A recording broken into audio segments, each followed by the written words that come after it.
Welcome to Umpan Tarik. Yo. Iya, ini kita nggak rekaman 2 kali dalam 1 minggu kayak kemarin. Soalnya ini line up-nya sama. Line up-nya sama, masih ada Mas Gautama yang lagi sedih ya. Ya masih. Rungkat dua-duanya. Oh dua-duanya, 2 klub ya. 2 klub. Manchester United sama Persija. Tapi kalau sebelum itu mungkin gue mau nanya, lu lebih apa nih? Lebih mengutamakan Persija atau MU dulu? Jujur. United ya? United, iya. Tapi ada Jepara United loh. Jepara United ini klub akademinya. Iya. Dan juga Suratin mainnya. Suratin Cup ya. Iya. Dan juga di sebelahnya Mas Gautama masih ada Mr. Labib. Yes, Waldo. Gimana kabarnya? Alhamdulillah baik. Kemarin kayaknya lagi ngisi acara Mills tuh apa tuh? Acara Mills. Oh, itu kemarin ada di acara Mills tuh Volta Sala Battleground. Jadi kayak acara indoor lebih ke freestyle dan juga 2x2. Kayak Viva Street, Street. Tapi ini Volta Sala itu kan juga sebenarnya produknya Mills tapi dijadiin sama aja kayak gitu ya? permainan street indoor. Oh gitu. Tapi jadi permainannya tuh di barrels. Barrels itu ternyata bawah rel. Literally atas gua tuh rel. Oh iya beneran. KAI Stasiun Mangga Besar. Barel. Oh iya. Yes. Oh Mabes. Itu di Mabes. Mainnya di Mangga Besar. Jadi gue sederetan sama stasiun KAI Mangga Besar. Jadi ada lahan gitu sama RW setempat, nama kelurahan atau kecamatannya tuh Karanganyar. Karanganyar ya? Ya, Daerah situ ya? Itu Sawah Besar. Itu benar, sumpah itu. Sumpah bener. Kantor mak gua dulu. Iya, Karanganyar Sawah Besar. Iya. Itu RW 5 kemarin terus lapangannya direnov terus kemarin Mills bikin acara di jadi situ. bagus gitu ya. Jadi bagus terus menarik tuh. Buat main futsal, buat main Viva Street, kayak Viva Street ya. Viva Street ya. Volta Sala namanya. Itu bisa di situ. Jadi gue kemarin mandu acaranya. Jadi tapi nggak di Jakarta aja, nanti ada di Bandung sama di Yogyakarta. Oke. Seru tuh. Konsepnya tapi menarik sih tadi lu Menarik. di atas kereta gitu. Iya. Kayak lagi ya kayak Viva Street di Berlin di mana-mana Iya, gitu. jadi ada di videonya di drone ngambil main bola, ada kereta lewat. Oh iya keren banget. Iya. Tapi yang gak kalah keren juga ada Mr. Performative Mel. Big Mel Performance. Yes. Ini Mr. Rahman gimana nih Bang? Ada properti yang harusnya dibawa tapi nanti aja. Iya, ntar aja. Tadi soalnya kita udah mikir gini-gini. Oh yang tadi. Buku-buku. Iya. Gitar boleh loh. Gitar boleh masuk loh. juga. Senang bisa berada di sini lagi Bung Waldo. Iya, harus lah. Harus selalu senang di sini. Menarik harus ada yang ngisi, Bro. Jangan kita berdua doang. Tapi gimana nih Mas Rahman tadi perjalanan aman? Aman. Lagi nggak ada bis dari Senayan. 8N tuh nggak ada karena lagi ada demo di DPR. Demo ya? Iya. Demo DPR ya? Demo hari masak. ini ya? Hari Demo. ini. Demo apa sih? Demo masak apa demo? Demo musik. Iya, demo musik gue tahu tuh. Iya, DPRD-nya demo ya. cuman ya itulah guys, apa maksudnya Umpan Tarik kita tayang lagi. Dan seperti biasa kita selalu bilang kalau untuk kalian yang nonton Liga Indonesia jangan lupa untuk disebarin ke teman-teman kalian, share juga, abis itu di subscribe dan juga like video ini, bahkan komen juga. Pasti bahas apa lagi. Kemarin banyak banget tuh pasukan Jepara tuh. Betul. Gokil.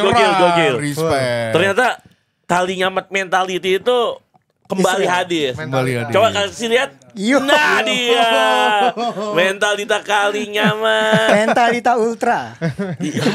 Cuma mungkin kita mending bahas Persijap dulu kali ya. Boleh. Soalnya kan tadi kemarin gue ngeliat di Instagram story lu tuh ada ngadain nobar ya kemarin. Iya. Itu rame juga ternyata loh Mas. Kecil-kecilan ya, coba mau ngumpulin anak-anak Jepara yang ada di Jakarta kan. Oh jadi Jabodetabek atau Jakarta ya? Diaspora Jepara. Pemain para pekerja keturunan Jepara. Para pekerja keturunan Jepara ya. Di Jakarta dan sekitarnya.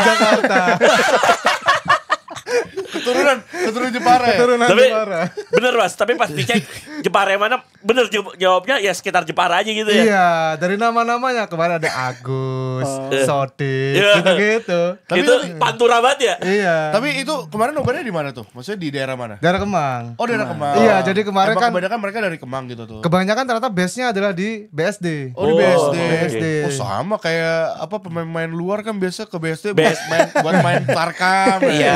Jepara juga. Bahkan banyak pemain-pemain bola yang rumahnya di mana, orang mana, tiba-tiba punya rumahnya di mana? BSD. Iya. Sekarang BSD. Rumahnya pada di BSD sekarang. Ya, emang lokalisasi diaspora di situ. Lokalisasi diaspora. Udah lokalisasi lagi ya. Udah lokalisasi lagi. Tapi gimana nih ini Persijap Jepara kemarin padahal habis menang lawan Persib Bandung 2-1 ini malah kalah ya. Aku pengen tahu sudut pandang Labib dulu deh, ntar aku nambahin. Gimana, Bib? Oke ya. Sebenarnya memang tough game ya lawan Borneo di Samarinda ya, tapi ngelihat kemarin aku sebenarnya ini duel tim yang lagi big match nih dua-duanya hitungannya ya. Karena di laga lainnya di jam yang sama ada PSM lawan Persib. Iya betul. Tapi aku nonton malamnya. Aku replay lagi, rewatch, aku tonton dari menit pertama. Ini sebenarnya Persijap dengan pelatih Coach Lemos bisa memberikan perlawanan yang sangat baik walaupun ada gol dari Joao Vinicius di awal di pertengahan babak pertama, terus juga ada gol-gol lain, tapi ketika Gustavo França sih Ada momentum yang dia dijatuhkan oleh satu pemain Borneo, tetapi Fajar kayaknya. Fajar Fatur Rahman Pace menjatuhkan França. Gua rasa harusnya dicek VAR. Karena bobot pelanggarannya menurut gua kan nonton sorenya PSIM lawan Persib. Itu ada momen Nermin Halyeta dijatuhkan oleh Julio Cesar. Iya. Yang akhirnya PSIM dapat penalti. Gua ngeliat bobot pelanggarannya lebih gede, bobot pelanggarannya Ya, pemain itu Borneo Persijap. kepada Gustavo França. Iya. Bukan Gustavo, Carlos. Sorry. Gustavo França mah pemain Persija. Carlos França, banyak banget loh França. Roma juga yang golin França loh, 1-0 kan. Wesley. Iya. Wesley. Banyak Banget nama França. Carlos França maksud Carlos gua. França. Carlos França. Wah, ini mah bobot pelanggaran kalau menurut POV gua gedean pelanggaran pemain Borneo kepada França-nya Persijap. Iya memang terlepas dari itu memang kita di apa ya kayak disadarkan lagi kita butuh kematangan sebuah tim. Oh, Kalau untuk Persijap ya aku nonton ya kemarin ya memang permainan yang dilakukan Persijap menurutku aku ngelihat hampir sama seperti yang dilakukan lawan Persib. Pressing masih tinggi. High pressing. Cuman memang Borneo ngasih tahu ini nih pengalaman Super League kayak gini gitu. Jadi memang detail kecil. Iya kayak mereka nggak panik. Iya. Mereka ngerti lah gimana cara ngeredam Persijap gitu. Jadi ya kalah tapi kita bisa terima gitu menurutku. Meskipun banyak kontroversi soal keputusan wasit menurutku ya. Gimana menurut Mas Rahman? Dari secara keseluruhan laga sih saya ngeliatnya ya Borneo emang berada di level yang berbeda ya. Iya. Mereka kan konsisten dalam musim reguler gitu. Iya benar. Pernah juara pertama di 2 musim lalu tuh peringkat. Iya, di regular season 2023-24. Bahkan kemarin jadi clean sheet kemenangan loh. Iya. Tiga pertandingan 3 kemenangan Borneo Iya, kan. satu-satunya tim yang menang dalam 3 Oh, laga. udah kebobolan 1 dia.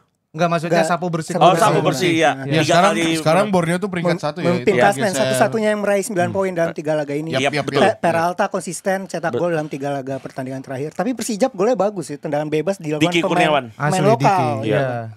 Diki Kurniawan mah menurut gua bakal jadi kartu as atau pembedanya Persijap sih di musim ini ya. Akan berbeda kalau dimainin di awal. Tapi menurut gua sosok Diki tuh jangan dimainin di awal. Jangan, betul. Menurut gua harusnya tuh kayak Rehan Hanan di Persija. Mainnya tuh ya menit ke 60. Tapi kemarin 65. Hanan starting ya.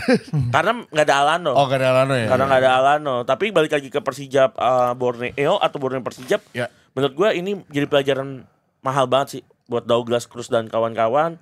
Tapi dengan sudah 4 poin ya berarti Udah 4 Iya. poin. dalam 3 game. Ya maksudnya ini di luar ekspektasi Iya, bahkan not bad. fans Persijap juga. Iya, Ya kan not maksudnya bad. dari lo ekspektasi juga kayak kita bisa 4 poin dari 3 laga ya bagus kan. Iya, gitu. iya. Iya, Maksudnya udah pernah ngalamin seri, pernah ngalamin menang, dan sekarang kalah gitu. Jujur ya, di awal musim tuh banyak yang meragukan kiprah Persijap musim ini, banyak yang mengatakan bahwa Persijap Yep. levelnya ada di mungkin Mas Tama ada di bottom 3 atau di papan Papan bawah. bawah. Tapi ternyata di 3 laga langsung memberikan sebuah statement berada di peringkat ke-10 ya sejauh 10 ini. sekarang. 10 tapi ya masih kompetisi masih panjang dan masih ada kesempatan juga buat Persijap step up. Karena 11 tahun nggak main di kompetisi teratas juga pasti rasanya berbeda. Iya. Momennya berbeda dan Yep. mungkin ini momen yang tepat buat Persijap next di game week keempat lawan Arema. Keempat lawan Arema. Arema Lawan Arema. pasti ada motivasi untuk mengalahkan salah satu tim papan atas saat ini. Dan untungnya juga mereka udah away yang jauh ya ke Yep. Makassar dan Borneo, ke Samarinda. Kalimantan Timur. Iya, dan tadi kalau misalnya kita lihat Persijap nih ternyata berada di peringkat 9 ternyata. Yep. Berada di peringkat naik. 9. Iya, tapi emang poinnya sama dengan Persis Solo, Madura United, Semen Padang, Persib Bandung dan juga Persis Solo ya. Tadi Lawan Arema bakal ada nobar lagi berarti kan? Nah, nggak tahu ya, tapi kayaknya aku akan nonton langsung ke GBK. Oh, langsung Bumi Kartini. Iya. Oh iya, Bumi Kartini GBK juga ya. Iya. Orang takutnya misleading nih. Takutnya GBK Jakarta. Oh iya, mau nonton langsung ke sana berarti. Insya Allah kalau jadi lah. Ini bisa dibilang lawan Arema pasti bakal rame juga tuh. Rame. Kayaknya Persija laga-laga awal ketemunya yang langsung berat-berat. Iya. Tapi ya malah sebuah privilege kalau buat aku sebagai fans ya, karena akhirnya langsung tahu nih apa yang harus dilakukan untuk kedepannya. Betul, sepakat gua. Iya benar, maksudnya kan kayak tadi bagaimana Persija walaupun langsung dihantam sama tim-tim yang emang sering reguler di papan atas, cuma mereka tuh maksudnya kayak ya udah ngerasain nih, oh rasanya kalah seperti ini, oh rasanya seri seperti ini, rasanya menang seperti ini gitu. Beda kan dengan Manchester United, udah kalah, seri, kok kalah. Udahlah fokus ini aja lah. Jangan ke Inggris sono lah. Jangan Persija aja ya. Yang pasti, yang udah pasti itu Persija. Gua ngerinya Persija musim ini posisi klasemennya lebih baik daripada MU. Iya, itu yang bakal aduh ini mimpi buruk banget. Musim lalu aja kalah poinnya sama PSSB ya kan. Iya, PSBS. Makanya. Ya cuman yang pasti juga, yang pastinya harus kalian tonton itu adalah pertandingan Persija lawan Malut United ini. Tensi tinggi, tensi tinggi, saling dari babak pertama. Gue nonton highlight sih, tapi enggak, gue nonton full match tapi gue cepetin. Iya. Dua kali speed. Gue ngeliat emang saring jual beli serangan sih dari babak pertama, dan skor akhir 1-1 dari gol Yakob Sayuri sama Maxwell. Yance Sayuri.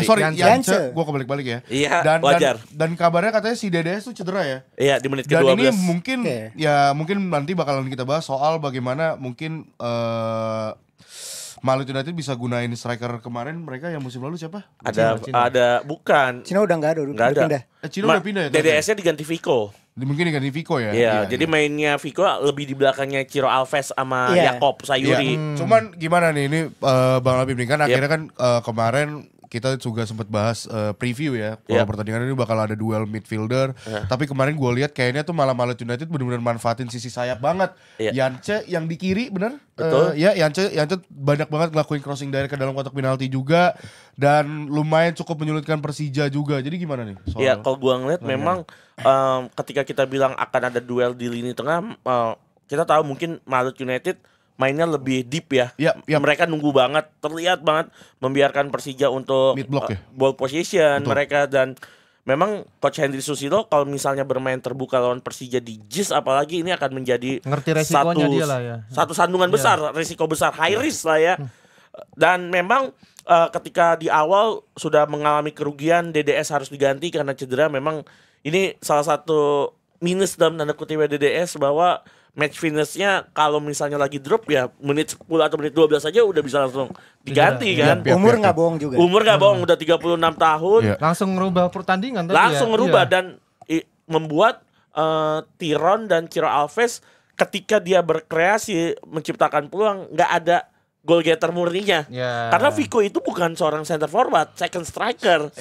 Attacking midfielder lah. Ya, gue ngeliatnya false nine di depan oleh tim Malut United, dan Persija coba merespon dengan melakukan serangan. Gustavo França jadi motor serangan, ditambah ada Rehan Hanan yang menggantikan Alano. Bahkan di 10 menit awal atau 15 menit awal sudah ada 2 shot on dua peluang besar, big chance.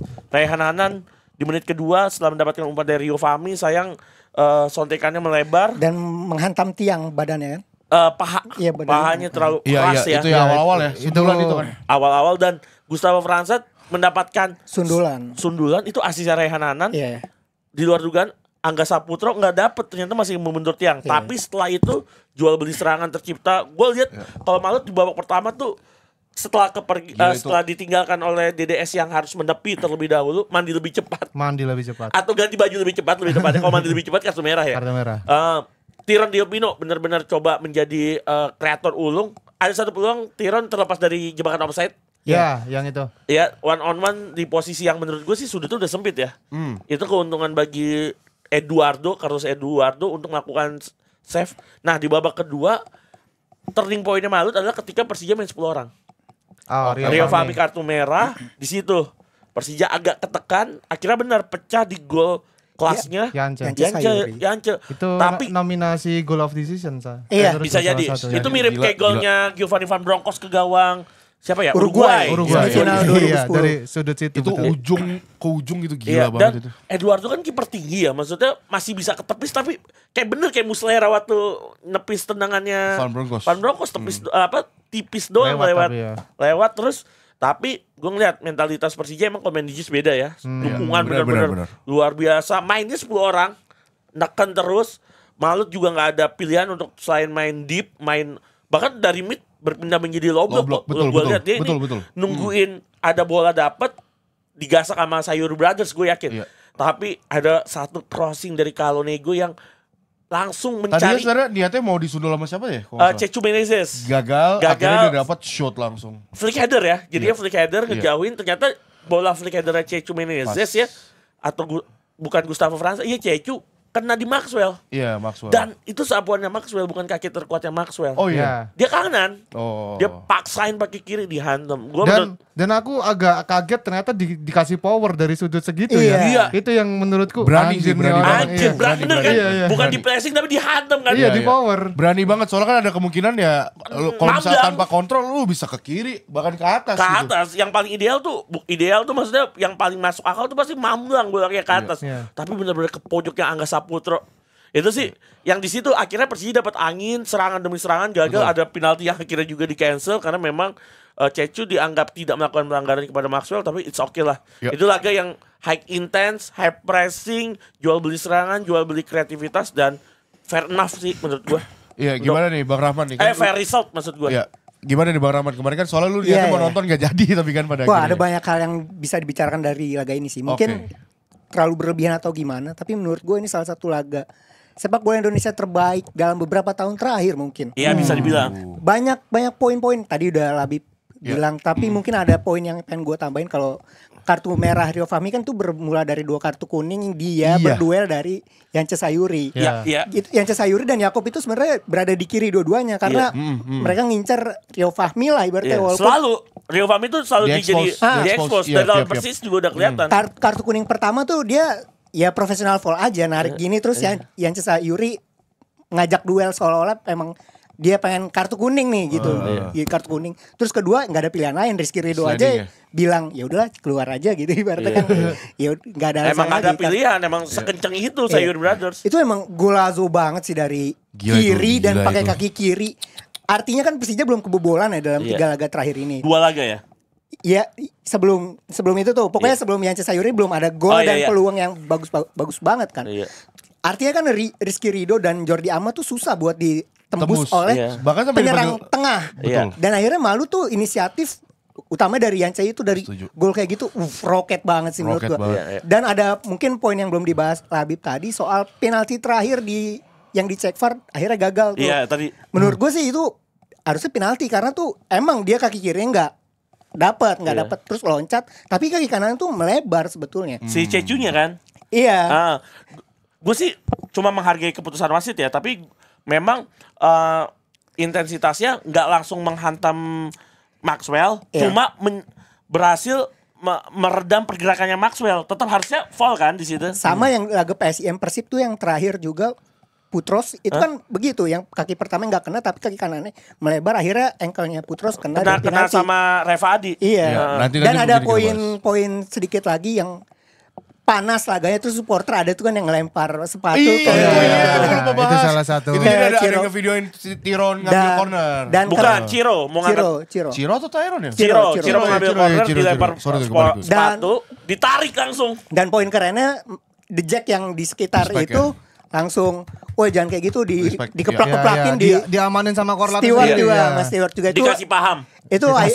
Itu artinya Persija udah the next level sih menurut gue. Iya.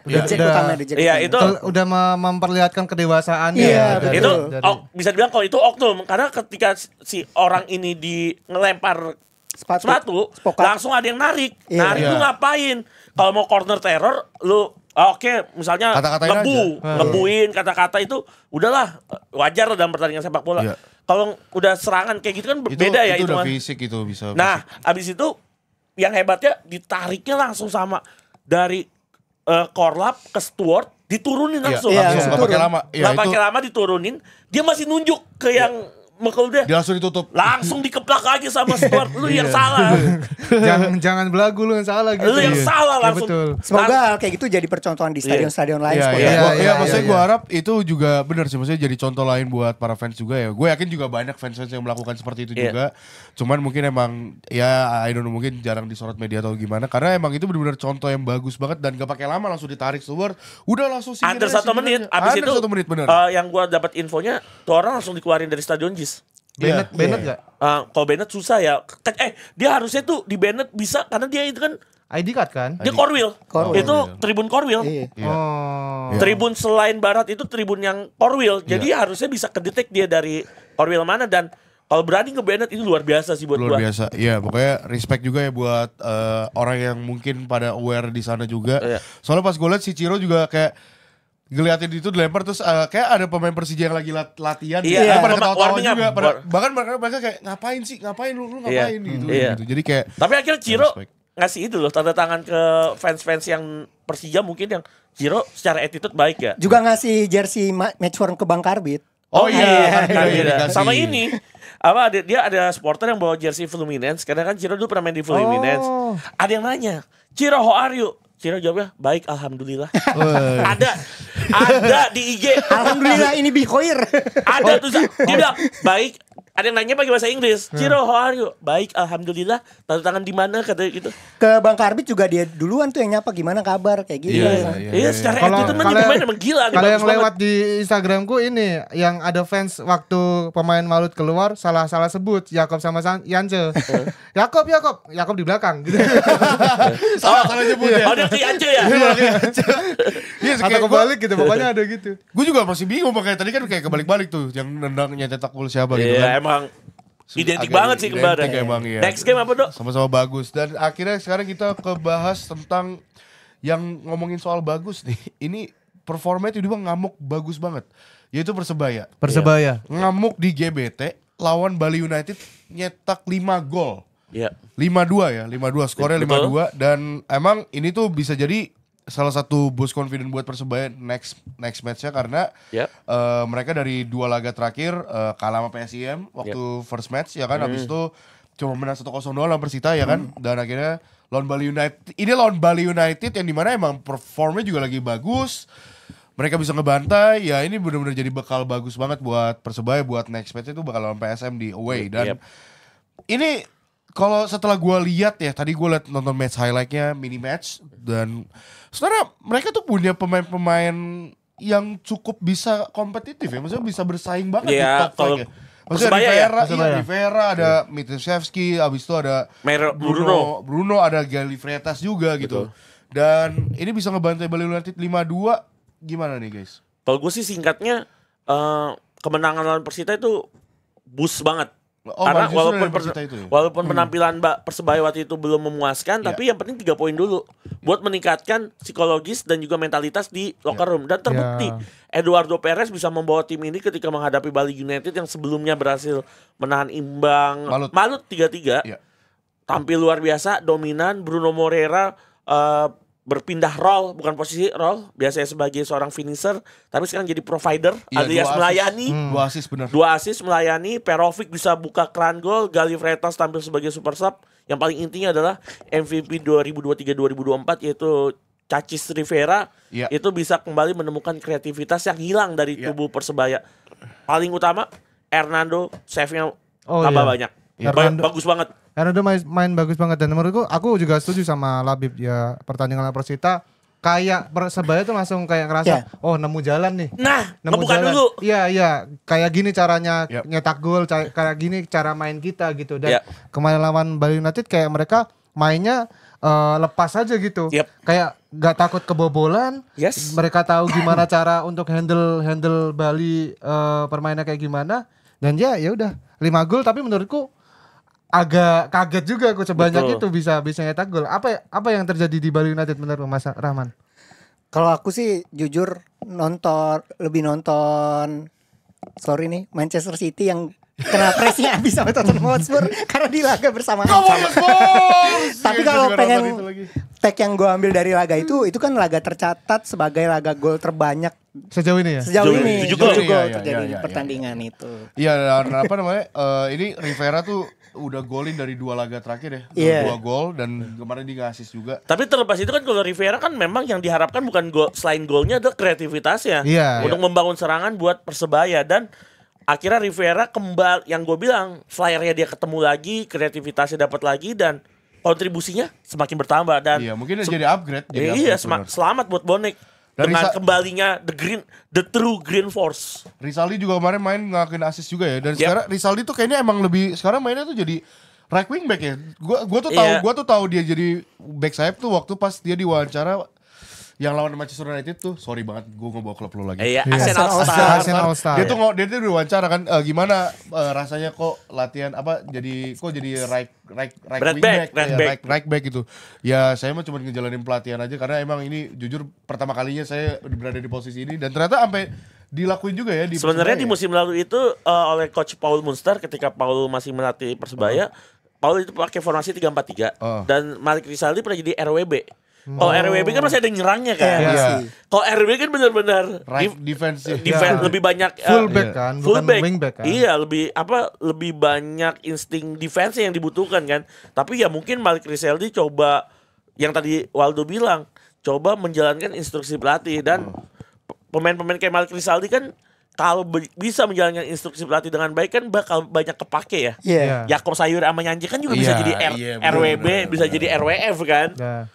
Kebutuhan tim aja kan. Kebutuhan tim. Atau mungkin Malik Rizaldi cerita pengalamannya dia waktu main di Asian All-Star. Saya kemarin disuruh jadi ini coach. Kamu bisa? Bisa coach. Bisa. Lawan MU aja menang. Karena itu gak gerak kamu. Kan coachnya Eduardo Paredes. Terus nih coach, pemainnya MU yang saya tempel-tempelin. Oh bagus. Oh enggak, dia ngeluarin Garnacho dari kantong. Ini kemarin oleh-oleh dari Malaysia. Pantesan belum pindah-pindah. Di kantong kamu ternyata. Oh iya, gak pindah-pindah. Ternyata di kantong Malik Rizaldi. Bener-bener boleh. Cuman ini yang gak kalah seru juga karena ini perlu banyak dramanya. Ini perlu kita bahas, yaitu PSIM Yogyakarta melawan Persib. Ini harus kita bahas karena ada 3 penalti total dalam satu laga ini. Minggu ini kayak jadi minggu gagal penalti ya. Betul banget. Di Inggris ada 2. Betul. Persib Bandung tuh penalti pertama tuh dari si Marsilio siapa? William Baros. Abis itu yang keduanya itu Mark Locke nendang ke tengah dan di save sama Cahya Supriyadi. Jadi gimana nih guys soal laga ini penalti ini foul-foulnya gimana nih guys? Belum kita bahas. Ini menurut gue satu hal yang gue notice dulu ya, Stadion Sultan Agung ada perbaikan di lapangan. Looks-nya agak lebih baik. Oh gitu. Padahal katanya recovery-nya nggak terlalu panjang loh itu. Sebenarnya nggak lama, cuma 6 hari. Dari laga sebelumnya PSIM lawan Arema ya 6-7 hari. Ya gue lihat agak ada perbaikan. Laga sebenarnya cukup menarik. Di awal PSIM coba nekan Persib Bandung, Persib main bertahan, cuma di 15 menit akhir babak pertama kita lihat Persib coba keluar menyerang. Bahkan seorang Frans Putros ada peluang dia di depan di bibir kotak penalti. Kan posisinya dia fullback kiri ya.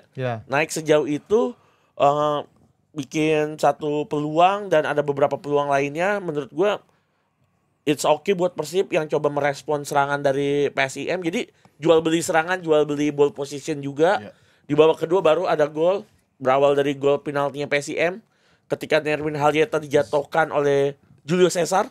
Dianggap ada satu pelanggaran, gue nggak tahu nih pelanggaran yang ambil jegalan minim atau tarikan baju.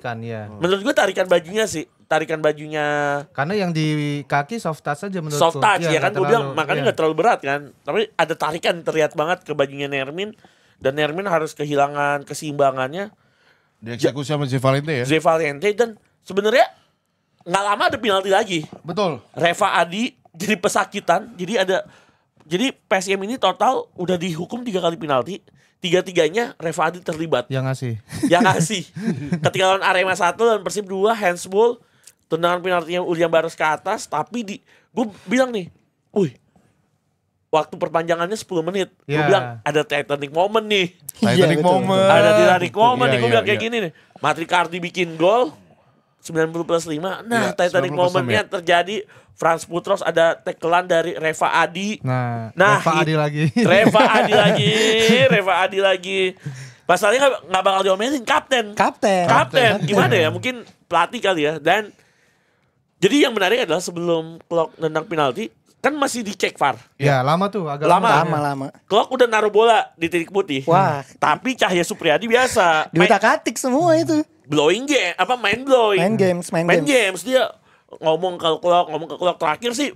Bola sekitaran Klok tuh diinjek-injek tanahnya kan. Biar turun, tapi Klok di situ kepancing. Padahal kalau nggak kepancing mungkin Klok bisa tenang. Klok kepancing nyuruh si Cahya untuk mundur. Ya. Terus ada juga Yusaku Yamadera kayaknya deh. Kayak ngasih Klok kayak ngepecahin konsentrasi Klok gitu, kayak ngasih gestur apa gitu, kanan kiri. Nah di situ momen Klok coba naruh bola di tengah ya. Di tengah. Dia malah tengah. Sebenarnya menurut gue ya, itu tuh udah menit-menit akhir, mental udah kekuras. Pasti sih. Fisik sebenarnya udah habis. Klok, aduh, sayang banget bener gagal, ketepis, udah habis pertandingan. Iya, dan di save sama Supriyadi itu di tengah ya. Tengah pakai kaki gitu ya. Pakai kaki. Cahaya tuh udah turun ke kanan, cuma kakinya masih ke atas. Kakinya masih ke atas. Dan ini kita kalau misalnya tadi gue menyinggung dari perkataan dulu ya, mungkin mental ya, karena gue kemarin sempat lewat juga di Instagram gue, sebenarnya ada momen dimana Mark Klok tuh marah-marah sama di ruang ganti. Abis kalah dari Persijap. Iya, dia tuh marah-marah karena kayak kita gak ada masalah kalah, tapi mainnya gak kayak gini. Ini tuh kelihatan banget kayak bagaimana mentalitas mereka, midfielder gampang ke bypass gitu kan. Ini tuh sebenarnya ada apa sih dengan Persib Bandung, padahal mereka tuh bisa dibilang salah satu tim yang emang yang serius dalam menjalani pre-season, bahkan training center sampai di Thailand gitu. Ini ada apa sih? Mungkin Bang Rahman bisa ini. Tampak sih para pemain asing itu sama sekali belum kompak sih. Ya itu benar. Ya soalnya diambil Malut semua. Iya, semua kan yang jadi komposisi utama sekarang pemain lokal sebenarnya. Iya. Tapi untungnya Ramon The Tank akhirnya memberi asis yang bagus, karena dia menunjukkan power dia yang kuat, presence dia di kotak penalti, asis yang bagus. Dan sayangnya sih emang penalti terakhir itu gagal, walaupun dari secara keseluruhan ya, dari perspektif Persib terhindar dari kekalahan gitu, karena kan udah menit 90+6. Tapi kan harusnya bisa menang ya. Iya. Itu yang mungkin disesalkan ya. Awalnya kan mungkin gak jadi kalah. Terakhirnya gak jadi menang. Tapi satu-satu di Jogja setelah kalah di Jepara itu ya beruntung juga. Apalagi nanti selanjutnya lawan Borneo. Peringkat pertama kan. Atau yang aku bilang episode sebelumnya, ada sisi gengsi. Ini lawannya tim promosi loh. Iya. Apalagi kemarin sempat lawan Persijap juga kewalahan, akhirnya kalah. Iya. Mungkin ada satu egonya sendiri. Ini lawan tim promosi nggak boleh main kayak kemarin. Iya. Kita harus berubah gitu, dan ketika dia dapat penalti pun dia kayak ada sedikit harus membuktikan kalau Persib juga harus menang, dan tapi kalah di mental lagi-lagi menurutku. Iya. Mau nanya ke Waldo deh. Kan Persib ini udah make 3 seragamnya, yang warna biru, warna putih, warna kuning. Yang gue pikir satu-satunya tim yang memakai semua seragamnya udah. Menurut lo yang terkeren yang mana? Kok jadi ngomongin jersey? Ya gak apa-apa lah. Aku suka lawan Persijap kemarin sih. Yang putih. Yang putih biru, Bon. Iya. Itu gua kalau misalnya itu kan gua kemarin kan Bang Aun Rahman ya. Dia kan nge-Instagram story. Gua pikir tuh dia ngapain nih tumben banget nge-Instagram story Real Sociedad, ngapain nih? Pas gua liat, lah ini mah Persib Bandung itu jersey bagus. Tapi jujur itu kan Kelme ya, produsennya. Iya. Memang template Kelme enggak sih yang away-nya? Iya. Karena beberapa produknya Kelme Espanyol tuh juga pakai yang itu, tapi kalau produk brand luar mah pakai baju yang mungkin baju second atau maksudnya baju two-nya atau baju third-nya pakai template, ya itu wajar sih kalau udah lu di apparelin atau lu disponsorin sama brand internasional. Tapi kalau udah masuk Indonesia kan rame banget tuh. Rame lah. Rame. Sponsornya maksudnya. Iya. Boleh. Sponsor mah gak usah ngomongin lagi. Di kiri kanan mana lagi Bang? Taruh mana lagi? Belakang bahu gitu bisa semuanya. Tapi yang gak kalah rame juga ini buat para pendukung PSIM Yogyakarta ya, karena mereka bisa dibilang ini menjalani musim yang lumayan cukup baik ya, karena awal berhasil ngalahin Persebaya, abis itu seri lawan Arema, dan sekarang bisa seri lawan Persib Bandung ya. Maksudnya ini tuh juga mirip dengan tadi Persijap yang dibahas oleh Mas Gotama. Kalau misalnya ya ini PSIM Yogyakarta ini juga gak dikasih lawan-lawan yang mudah dari awal gitu. Iya. Ada yang komen di TikTokku atau Instagramku, gue lupa. Kayaknya PSM atau Persijap ini akan mengalami Leicester story salah satunya. Salah satunya aku bilang berlebihan Mas. Aku juga bilang begitu. Waduh. Siapa nih? Mahrez sama Kante-nya siapa nih? Jamie Vardy-nya siapa? Nih? Michael-nya siapa nih? Iya, tapi nanti itu kita lihat ya, dan itu juga bakalan ada game week 4 ya, ada beberapa big match. Wow, ini preview berarti ya? Paling ini kita bahas dikit aja kali ya. Maksudnya nanti Persita Madura kelewat nih berarti nih. Apa? Persita Madura dilewat. Persita Madura laga tim papan tengah menuju ke bawah satu sama cukup adil. Tapi gue lihat Igor Rodriguez akhirnya nemuin touch-nya lagi. Kemarin digedor sama Madura, Igor menunjukkan kalau dia layak menjadi nominasi best goalkeeper musim lalu. Kita lihat kita mau tahu perspektifnya orang Tangerang nih gimana nih? Gimana nih? Kalau kayak gitu saya akan bertanya kepada AI dari Amazon. Halo Alexa, bagaimana rasanya mencetak gol pertama untuk Persita Tangerang musim ini? Lihat penalti ya.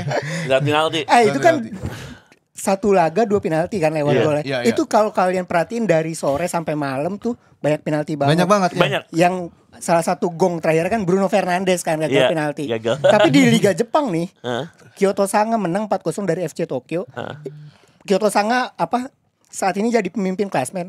Gol pertama itu juga 2 penalti, dari 2 penalti. Berarti hari Minggu dari Persib kan ada 3. Persijap Borneo juga ada 1 kan Peralta. Terus Madura 2 tuh sama Persita. MU Kyoto juga tuh. Berarti hari Minggu tanggal 24 itu banyak penalti ya? Banyak penalti. Mungkin wasit lagi ini kali ada hari wasit hari penalti sedunia. Hari penalti sedunia kali.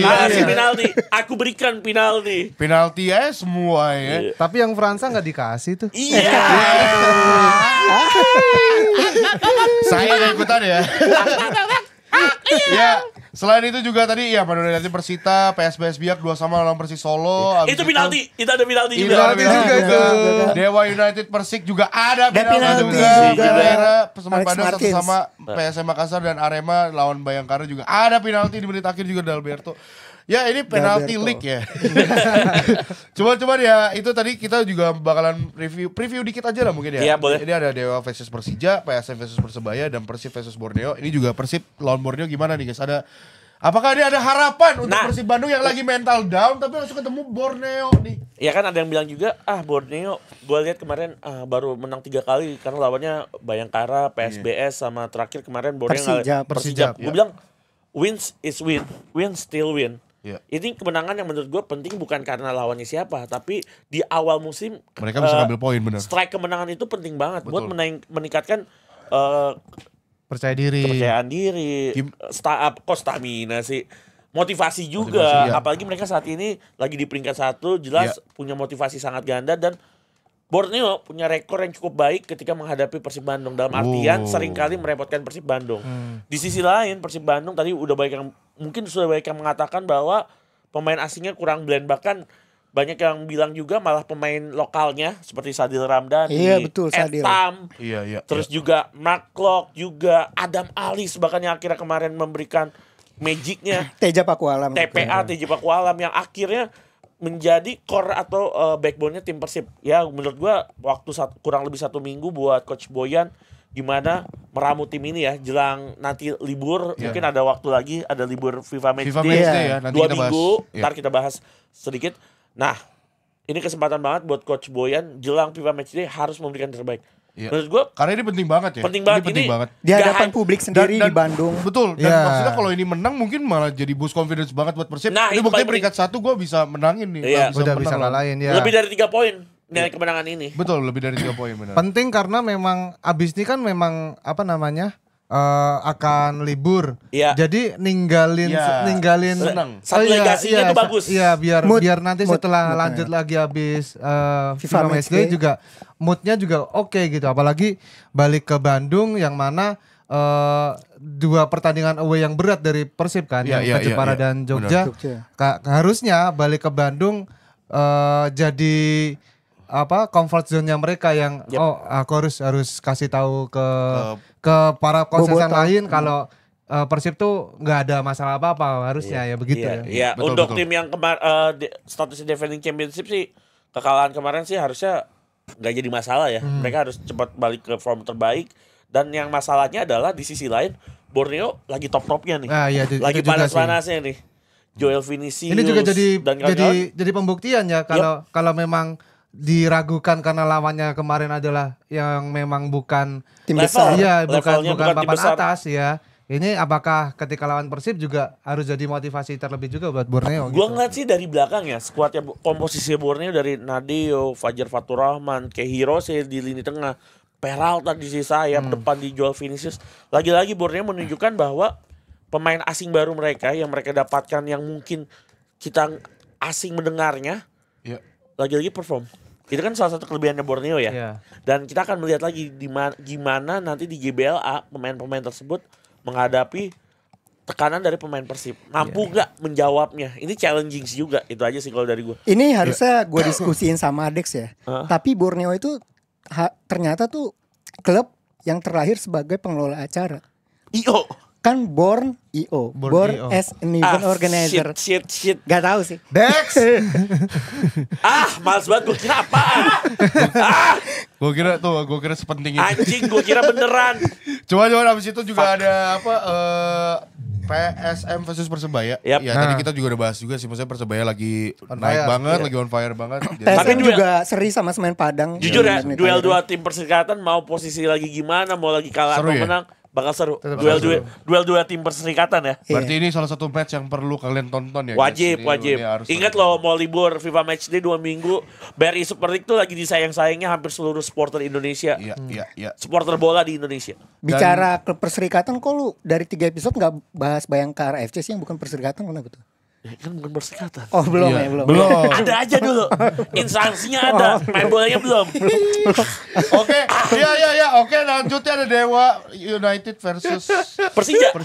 Ini parah dan sih. Dan ini Dewa United kemarin baru menang ya 3-1. Akhirnya menang. Akhirnya tuh lega banget sih. Tapi kalau ngomongin Dewa United sama Persija pasti tentunya drama di awal musim pada saat transfer, tentu saja semua orang tahu apa itu tentang Bis dan PP pulang pergi. Iya. Ya, ini akan membuktikan juga ya. Membuktikan juga buat Rafael Strike. Mas Rafael ya. Yang awalnya memang sangat disanter dikabarkan merapat ke Persija, tapi ada klausul dalam tanda klausul PP yang tidak di-approve. Oh gitu. Tidak di ACC dan gak nyampe berarti. Iya, tapi ngapain ya 4 kali ya pulang ya. Banyak banget sih. Ya, tapi ini juga salah satu match yang lumayan seru juga ya. Pasti dong. Dewa lagi bagus, Persija juga lagi seri, mau coba bounce back lagi, apalagi kan mau FIFA Matchday. Ya, ini juga salah satu match yang seru juga. Dan juga topik selanjutnya itu juga adalah kita mau bahas sedikit tentang debut pemain timnas Indonesia yang debut di luar. Oh iya. Kevin Dix ya kan. Boleh. Audero. Bang Jai gak main ya? Bukan debut sih ya, karena Liga-Liga Eropa kan udah mulai start ya. Iya. Gue kemarin Serie A gue ngeliat Bang Jai belum main. Bang Jai belum main lawan Napoli kan? Napoli. Mungkin Bang Jai kemarin kan Napoli sempat kesulitan di musim lalu Venezia kan. Banyak yang komen tuh di kolom komentarnya Sassuolo. Bang Jai pas main non Venezia kayak di Waro loh. Teman-temannya Waldo itu. Teman-temannya Waldo. Terus juga Emil Audero sih yang jadi bintang pekan ini. Luka Modric bro. Gila. Siapa? Luka Modric, the one and only wonder kid, Ballon d'Or winner bro. Ballon d'Or winner. Yang kiper dari mana? Kiper dari Lombok. Lombok, I love you. Emil Audero tuh. Emil Audero ya. Gila. Tapi dia main bagus ya. Karena menang lawan menang. Itu kemenangan pertama Cremonese atas Milan sejak 1925. 25. Udah pernah sebelum 100 tahun. Bener, 100 tahun. 100 tahun. Gila. Gol pertama perayaannya flexing otot. Terus yang kedua salto. Bonazzoli itu Inter Primavera. Jadi punya rasa panas menghadapi Milan. Yang gue ini orang disorot terus terakhir-terakhir gini ya. Yang flexing. Tapi terlepas dari itu semua, gila sih penyelamatannya Audero terhadap tendangannya Modric sih. Ya gila sih itu. Ini salah satu performa terbaik di Serie A pekan ini sih menurut Audero. Iya lah. Itu kalau nggak salah di laga itu Audero itu ponten tertinggi nomor 2. Ponten apa tuh maksudnya? Poin. Aduh dia nggak tahu lagi ponten ya. Ponten tuh nilai. Oh iya. Ponten itu sebenarnya dari bahasa Italia tau. Bahasa Belanda. Enggak, oh iya bahasa Italia sama Belanda sama. Ponti kalau di Italia Ponti. Enggak jauh-jauh. Iya, itu ya Emil Odero, semoga ya kita nggak tahu nanti FIFA Matchday bakal dia di kalau Kevin udah dipanggil. Kevin Dix 13 menit main. Iya, dapat 14 menit lawan Hamburg. Hamburg SC. Yang 0 hasil akhirnya 0-0. Iya. Miles Silger juga enggak main sih. Aku lagi nyari team of the week-nya Serie A, masuk enggak ya? Si Odero. Coba boleh belum, dicari. Belum. Kan Inter masih main. Belum selesai, masih ada 2 game lagi. 2 game lagi. Ini sorry ya. Kevin Dix kemarin main 13 menit ketika The Falkland seri dengan Hamburg ya. Di Rotusen lawan di Rotusen. Lawan Hamburg. Jujur ya, kalau Stuttgart gue masih gampang tuh kayak di Rotten, di Falkland, di Bavan. Kalau udah kayak Schalke tuh udah susah tuh. The Ausschalke tuh udah susah tuh. Tapi minggu depan Ani siaran Mönchengladbach lawan Stuttgart. Iya. Oh, mesti nonton tuh. Mesti nonton tuh. Di Ainis ya. Iya, oke. Ya, dan itu juga kita juga mau nyambungin tadi kan soal FIFA Matchday katanya gagal lawan Kuwait karena mungkin terlalu diem ya, quiet. Ya. Terlalu quiet. Enggak, katanya terlalu lama menunggu. Kuwait. Kuwait. Jujur Dex tadi ngechat gua. Iya, ini semua dari Dex ya. Iya, Dex. Dari Dex. Ini by the way gagal lawan Kuwaitnya karena apa? Belum tahu juga. Masalah internal. Terlalu putih paling. Kenapa? Kuwait. Aduh, iya lagi bisa. Wehi TA ya? Aduh, bisa lagi. Ini sampai udah kira-kira udah makin gak jelas sih. Enggak, tapi ada sedikit masalah internal yang sebenarnya nggak perlu tahu masalah dari internal. Dari pihak mana? Dari pihak Kuwait. Oh, Kuwait ya, oke. Nah, yang menarik, siapa penggantinya Kuwait? Nah, itu tuh. Antara main lawan Lebanon 2 kali. Janganlah. 2 kali, janganlah sayang banget. Karena lawan Lebanon kan tanggal 8. Iya. Ini tanggal 5 sebenarnya panas sih tanggal 5 karena 5 itu tanggal merah. Libur panjang. Oh iya. Terus juga Maulid Nabi. Antara yang keduanya itu dicari penggantinya Kuwait atau nggak ada sama sekali, jadi lawannya Lebanon. Ya sayang banget kalau sayang banget. Tapi gue harap semoga ada tim yang gubernur penggantinya ya. lah, penggantinya ya. Kalau ada yang mau silakan hubungi. Dikira mini soccer gitu ya. Tahu nggak? Udah ada yang komen apa? Udah ada yang komen. Timor Leste sama Kamboja siap. Ya, kepikiran sih. Gali Pretas lagi main. Ya kan? Ya, tapi itu aja guys episode dari Umpan Tarik. Semuanya jangan lupa untuk like, comment, dan subscribe. Karena ini kita juga udah lumayan panjang banget ya. Dari kemarin udah 50 menit. Iya. Dan artinya apa, Dok? Artinya pembahasan semakin menarik. Betul. Ditambah kehadiran orang-orang yang melengkapi relevan dengan sepak bola Indonesia. Kita mah apa sih? Dari stick ke wagyu jadi daging pembahasannya. Oke. Thank you banget semuanya udah pada dengerin dan juga nonton Umpan Tarik. See you guys for week Bye. minggu depan. Bye. See you. Thank you. Muchas Next. gracias.